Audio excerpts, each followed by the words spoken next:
think the hiring landscape is changed forever. I think we can all agree, the last few years, a lot has shifted to this remote or hybrid.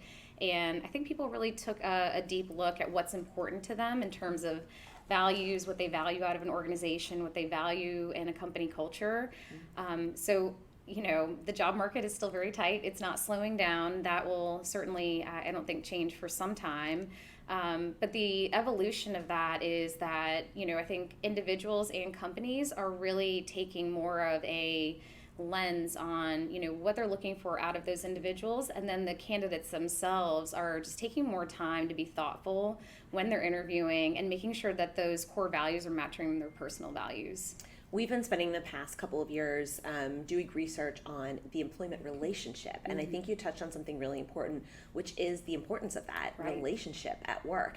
It's not like buying a cup of coffee. It's not like picking a restaurant to eat. You can't just choose another one if you don't like it. Right. You have to find an employer that you have that relationship with.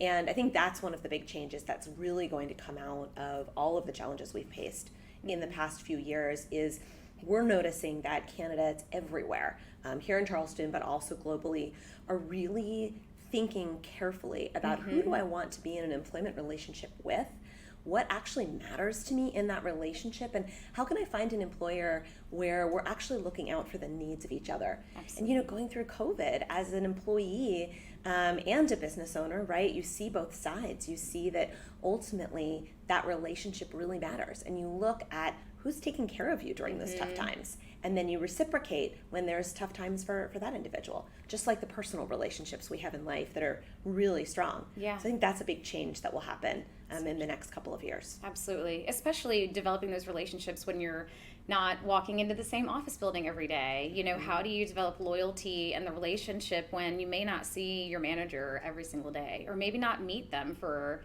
months on end? And I think that's the interesting part. I don't think when any of us came into the workforce, we thought, well, I'll never see my manager. They may be in the UK, or they may be, somewhere across the globe. So it's really, I think the sort of like global boundaries are shrinking because of, I had never used Zoom so much until the past few years. So, I think that's just another way, like, how can we get creative with developing a strong relationship with our team without necessarily seeing them every day? Part of what is so interesting to me is not only the increased usage of all of the video conferencing tools, but how savvy people are getting at building relationships with each other, with people, like you said, that they've never met, or even with candidates, right? Getting to know candidates that you can't physically interview in person.